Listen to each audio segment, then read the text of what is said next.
Good evening, everybody, and welcome back to the channel. It is November 5th, 7:35 in the evening time.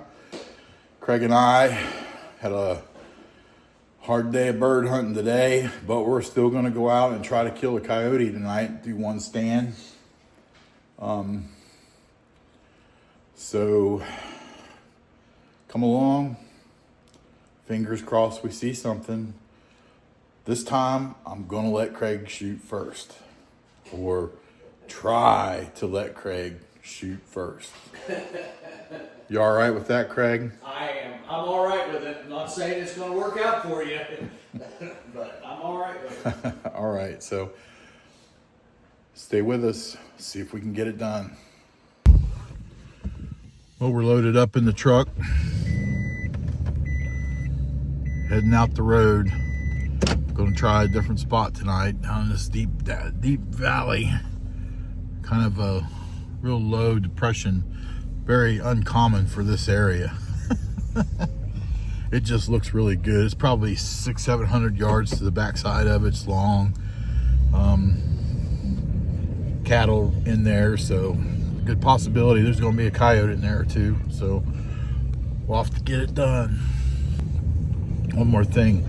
The moon is at the brightest it's ever been in a million years or something like that tonight too. So we've got that going for us as well.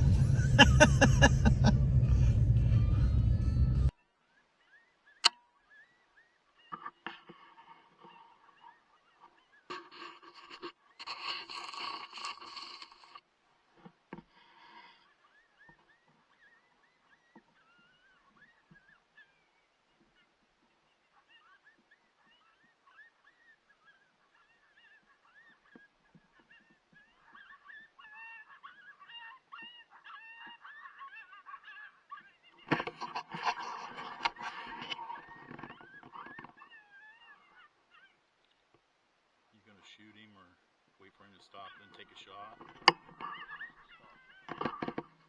Yep. Go. Got him.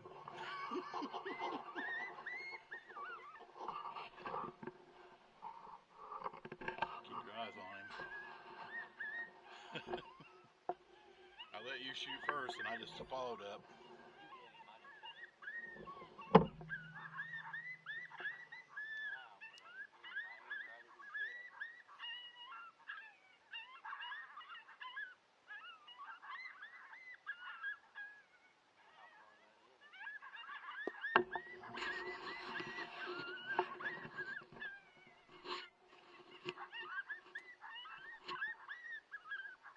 269 yards.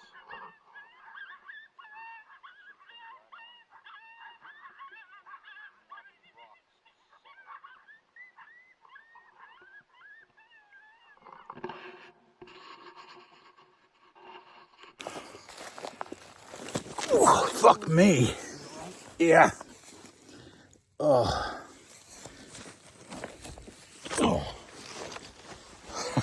Just getting ready to talk. Fucking break my neck. Well, we're on the move. I just stepped in a fucking hole, about broke my leg. We got a coyote down. It's approximately 270 yards. I don't know what happened. It got spooky. Stopped on a dime, turned, and was trotting back.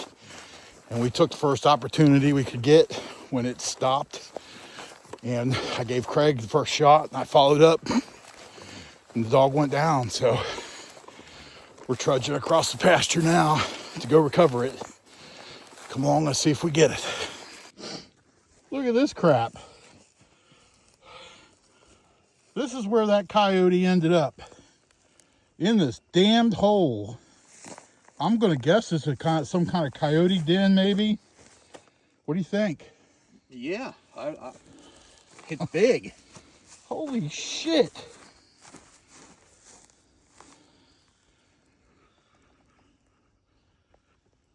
Wow.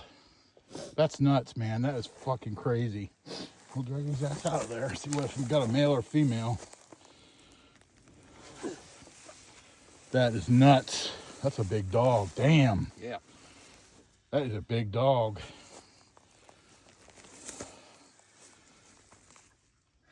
Female. There ain't no pecker on it, is there? Nope, not that I can see. Nope. What the fuck? Every dog we've killed's been female. Wait. He might be a male. Yeah, that's a dingling right there. Yeah, he's a male. Wow. Sorry, I can't.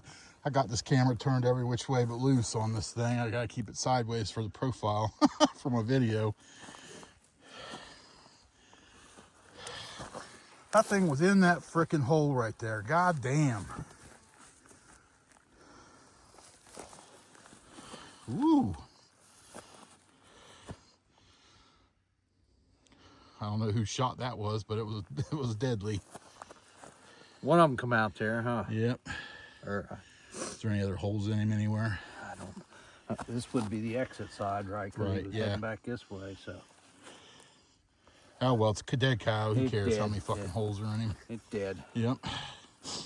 Hold him up there. Let me get your picture. What do you think, Craig? Big dog. Big dog down. Big dog. Look at that son of a bitch. Look at that. That's awesome. Let me get a picture of that.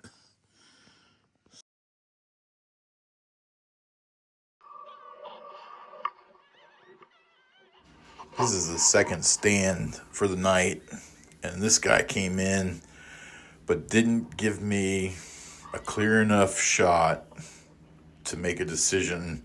I'm almost positive it was a coyote, but because I wasn't 100% sure, I opted not to take the shot. Although his head movements and gestures indicated to me that this was a coyote, he saw us in the full moonlight and just wasn't prepared to make that final few steps to give us that clear shot. As you see here, he disappeared into that ravine, the same one that I shot the coyote yesterday across the ravine, but I'm sure he went back the way he came. So that's where we're going to end this one at. Well, tonight was another successful night. Let my buddy back there, Craig, take the first shot.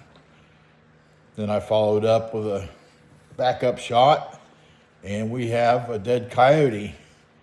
So it's crazy that it was almost 300 yards away. Him and I walked with our flashlights, our headlamps.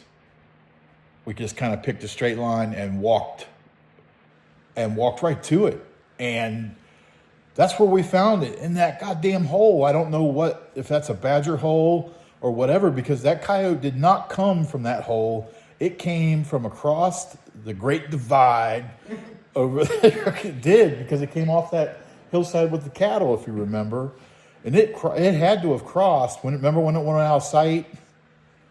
Craig, remember when it went out of sight for that? Came on the other side. And it came up on that ridge line, and then, we shot it because it was going to our right, and then turned all of a sudden like it got wind of something, but the wind was in our face. So it was something there that it didn't like or something. But I told Craig, I said, when it stops, take a shot, and I'll back you up. And that's what happened. And result is dead coyote, and he must have tripped and fell in that fucking hole, because as we're walking out through there, I stepped in a goddamn gopher hole or something up to my knee, damn near broke my leg. But anyway, you saw it in the video if I left it in or not. But anyways, we left that spot after we did our photo shoot and everything, and then went to the same location where I killed the one last night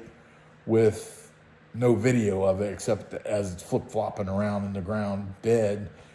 And I played some breeding or some female invitation stuff, just curious to see if anyone would come in this early, being it's only November. But we had something show up. I wasn't sure. I wasn't positive. I'm pretty sure it was a coyote, but all I had was a headshot on it. It popped its head up over the ridge and was eyeballing us pretty good.